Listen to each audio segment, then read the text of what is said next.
ایسا کام جسے پورا کرنے کا کوئی شخص اپنے اوپر لازم کر لے اور اسے وفا کرنے کا عزم کر لے، وہ وعدہ کہلاتا ہے۔ وعدہ کے لیے لفظ وعدہ کہنا ضروری نہیں، بلکہ اپنے الفاظ میں، اپنے انداز سے، اپنی بات سے کسی بات کو پختہ کر دینا، اس کی تاکید کر دینا، یہ بھی وعدہ ہے۔ دین اسلام میں وعدہ پورا کرنے کی بڑی تاکید کی گئی ہے۔ وعدہ پورا کرنے کی بدولت معاشرے میں انسان کی عزت و وقار، اس پر لوگوں کا اعتماد، بھروسہ، اس میں اضافہ ہوتا ہے۔ جبکہ بندہ وعدہ شکن ہوتا ہے، وعدہ خلافی کرنے والا ہوتا ہے، اس کا وقار لوگوں میں گر جاتا ہے، لوگ اس کو جھوٹا کہنے لگ جاتے ہیں، لوگ اس کو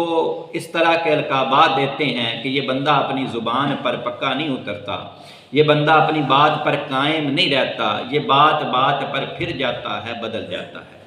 یہ بندے کی ذلت و رسوائی کا اور عدم اعتماد کا باعث بنتا ہے، جو کہ ایک انسان کو زندگی گزارنے کے لیے انسان کا اعتماد بنائے رکھنا اور اپنا وقار بنائے رکھنا لوگوں میں یہ بہت ضروری چیز ہوتی ہے۔ جب انسان کا اعتماد بحال رہتا ہے، جب انسان کا وقار بحال رہتا ہے، تو لوگ اس پر آسانی کے ساتھ یقین کر لیتے ہیں، لوگ اس کے ساتھ اپنے معاملات کرتے وقت لوگوں کو آسانی ہوتی ہے، لوگوں کو کوئی مشکل نہیں ہوتی، لوگوں کو سوچنا نہیں پڑتا۔ لیکن دوسری طرف جب ایک بندہ وعدہ خلافی کرنے والا ہوتا ہے، وعدے پہ پورا اترنے والا نہیں ہوتا، تو لوگ اس کے قریب جانے سے بھی ڈرتے ہیں، لوگ بات بات پر خوف کھاتے ہیں کہ کہیں ہم اس سے کوئی لین دین کریں، کاروبار کریں، اس سے کوئی ایسا معاملہ کریں جس میں ہم سے یہ دھوکہ کر دے، ہمارے اپنی بات پر پورا نہ اتر سکے۔ تو ایسی چیزوں سے بھی بچنا چاہیے۔ اسی لیے ایک اچھے معاشرے کو، کامیاب معاشرے کو، کامیاب انسان بننے کے لیے ہمیں اپنے معاملات کو اچھے طریقے سے نبھانے کے لیے، کرنے کے لیے ہمارے اندر یہ صفت پائی جانا بہت زیادہ ضروری ہے۔ یہ صفت اللہ رب العزت کے اندر بھی پائی جاتی ہے، اور اللہ رب العزت کی شان ہے کہ اللہ رب العزت وعدہ پورا کرتا ہے۔ اللہ رب العزت ارشاد فرماتا ہے وَمَنْ أَوْفَى بِعَهْدِهِ مِنَ اللَّهِ، اللہ سے زیادہ اپنے وعدہ کو پورا کرنے والا کون ہے؟ یعنی کون ہے جو اللہ سے زیادہ اپنے وعدہ کو پورا کرنے والا ہے؟ کہ اللہ ہی ہے جو سب سے زیادہ اپنے وعدے کو وفا کرنے والا ہے، وعدے کو پورا کرنے والا ہے۔ حالانکہ اللہ رب العزت قادر مطلق ہے، اللہ رب العزت کے اوپر لازم نہیں کہ اللہ رب العزت نے جو وعدہ کیا ہے اس کو پورا کرے۔ یعنی کہ اللہ رب العزت نے اگر ہم سے نیک اعمال کرنے کا حکم دیا تو اس پہ نیکی جو عطا کرتا ہے اس کا بھی اللہ رب العزت کے ذمہ کرم پہ نہیں ہے کہ ہم کوئی ایسا کام کریں تو اللہ رب العزت ہمیں اس کا اجر دے۔ یہ تو اس کی رحمت ہے، اس کی مہربانی ہے، اس کا فضل ہے کہ اللہ رب العزت ہمیں اس پر اجر عطا کرتا ہے۔ اللہ رب العزت ہم کو رزق عطا کرتا ہے، اللہ رب العزت ہمیں صحت عطا کرتا ہے۔ یہ تمام کی تمام چیزیں جو ہیں اللہ رب العزت کا فضل اور رحمت ہی ہیں، نہیں تو اللہ رب العزت پر کوئی چیز لازم نہیں ہے۔ جس طرح کوئی شے بھی اللہ رب العزت پر لازم نہیں ہے، اسی طرح اللہ رب العزت پر وعدہ پورا کرنا بھی لازم نہیں ہے۔ ضروری نہیں ہے کہ اللہ رب العزت نے جو وعدہ کیا اس کو پورا کرے، لیکن یہ اس کی شان ہے، یہ اس کا فضل ہے، اس کی رحمت ہے کہ اللہ رب العزت اپنی شایان شان وعدے کی خلافی نہیں فرماتا۔ اور اللہ رب العزت نے ایک اور مقام پہ ارشاد فرمایا ان اللہ لا یخلف المیعاد، کہ اللہ وعدہ خلافی نہیں کرتا، یقیناً اللہ وعدہ خلافی نہیں کرتا، کہ اللہ رب العزت کی یہ شان ہی نہیں ہے کہ کسی سے وعدہ کرے اور اس کی خلاف ورزی کرے، وعدہ پورا نہ کرے۔ اب اللہ رب العزت نے بہت سارے وعدے ہم سے کیے، اللہ رب العزت نے اپنی مخلوق سے، اپنے بندوں سے متعدد وعدے کیے، جن میں سے چند وعدوں کا ذکر آج کے اس خطبہ میں کریں گے۔ اور ان وعدوں کے کرنے کا سبب اور ان وعدوں کے کرنے کی شرائط جو ہیں، ان وعدوں کو پورا کرنے کی شرائط جو ہیں وہ بھی ساتھ میں ذکر کی کہ فلاں کام تم کرو گے تو میں تمہیں یہ عطا کروں گا، فلاں کام تم کرو گے تو میں تمہیں یہ دوں گا۔ آج ہماری ذلت و رسوائی کا، ہماری پسپائی کا اصل وجہ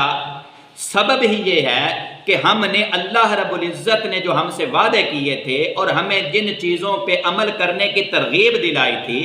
جن چیزوں کو کرنے کا حکم دیا تھا، جو احکامات الہی تھے، ہم نے ان کو پس پشت ڈال دیا، ہم نے ان کو چھوڑ دیا۔ اسی وجہ سے آج ہم مسلمان دنیا پہ رہتے ہوئے ذلت و رسوائی ہمارا مقدر بن چکی ہے، پسپائی ہمارا مقدر بن چکی ہے۔ اللہ رب العزت نے وعدہ فرمایا کہ اے ایمان والو تم ایمان پر ثابت قدم رہو، ایمان پر ثابت قدم رہنے کا وعدہ فرمایا کہ اے ایمان والو تم ثابت قدم رہو، میں تمہیں جنت عطا کروں گا۔ قرآن مجید فرقان حمید میں اللہ رب العزت ارشاد فرماتا ہے ان الذین قالوا ربنا اللہ ثم استقاموا فلا خوف علیہم ولا هم یحزنون، کہ بے شک جو لوگ اللہ کو، جو لوگ کہتے ہیں کہ ہمارا رب اللہ ہے، جنہوں نے کہا ہمارا رب اللہ ہے، پھر اس بات پر ثابت قدم رہے کہ رب کو، اللہ کو اپنا رب مانا اور اس پر ثابت قدم رہے، ڈٹے رہے، تو نہ کوئی ان پر خوف ہے اور نہ ہی وہ غمگین ہوں گے۔ جو بندہ یہ بات کرتا ہے، جو بھی یہ بات کرے کہ اللہ رب العزت ہمارا رب ہے اور اس پر ثابت قدم رہے، ڈٹ جائے، تو نہ تو اس کو کوئی خوف ہوگا اور نہ ہی وہ غمگین ہوگا۔ آج اگر ہمارے اندر خوف پایا جاتا ہے، آج اگر ہمارے اندر غم پائے جاتے ہیں، تکلیفیں پائی جاتی ہیں، تو اس کا سبب ہی یہ ہے کہ ہم اللہ رب العزت پر بھروسہ نہیں کرتے۔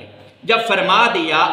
کہ تمہارا رب اللہ ہے، رب کون ہوتا ہے؟ پالنے والا۔ رب کا معنی کیا ہے؟ پالنے والا۔ جب رب فرما رہا ہے کہ تمہارا پالنے والا میں ہوں، تمہارا پالنے والا اللہ ہے،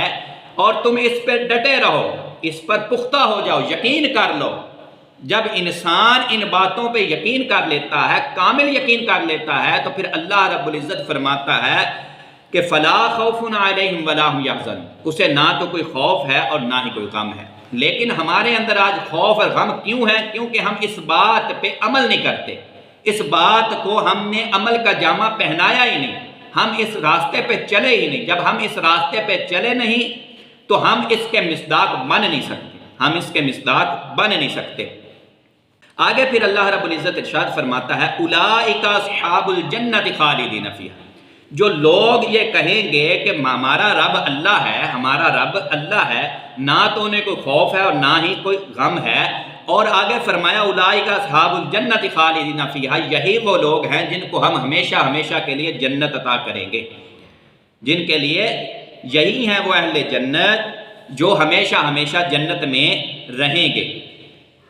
جزاء بما كانوا يعملون، بدلہ یہ اس کا ہے کہ انہوں نے یہ نیک اعمال کیے، انہوں نے جو نیک کام کیے، اس کا بدلہ یہ اللہ رب العزت نے ہمیں عطا فرمایا کہ نہ تو ہمارے لیے کوئی خوف ہے نہ غم ہے، اور ہم جنتی ہیں اور جنت میں ہمیشہ ہمیشہ رہیں گے۔ ایک اور مقام پہ اللہ رب العزت نے ارشاد فرمایا وعد اللہ المؤمنین والمؤمنات جنات تجری من تحتها الانہار خالدین فیہا ومساکن طیبۃ فی جنات عدن ورضوان من اللہ اکبر ذالک هو الفوز العظیم، کہ اللہ رب العزت، اللہ نے تمام مسلمان مردوں، یعنی کہ اللہ نے مسلمان مردوں اور مسلمان عورتوں کو باغات کا وعدہ دیا، جنت کا وعدہ یعنی کہ باغات کا وعدہ دیا جن کے نیچے نہریں جاری ہیں۔ یہ اللہ رب العزت وعدہ دے رہا ہے مسلمان مردوں اور مسلمان عورتوں کو جنت کے باغات کا کہ جن کے نیچے نہریں جاری ہیں، ان میں ہمیشہ رہیں گے، اور پاکیزہ مکانوں کا وعدہ دیا اللہ رب العزت نے کہ اس میں پاکیزہ مکان ہوں گے، بسنے کے باغات میں اللہ کی رضا سب سے بڑی ہے۔ فرمایا وَرِضْوَانٌ مِّنَ اللَّهِ اکبر، اور اللہ کی رضا سب سے بڑی ہے، یعنی اللہ کا راضی ہو جانا یہ سب سے بڑی خوش قسمتی ہے، یہ سب سے بڑی بات ہے کہ جس بندے سے رب راضی ہو جائے وہ بندہ کامیاب ہو جاتا ہے۔ اور آگے فرمایا وَرِضْوَانٌ مِّنَ اللَّهِ اکبر، اللہ کی رضا سب سے بڑی ہے،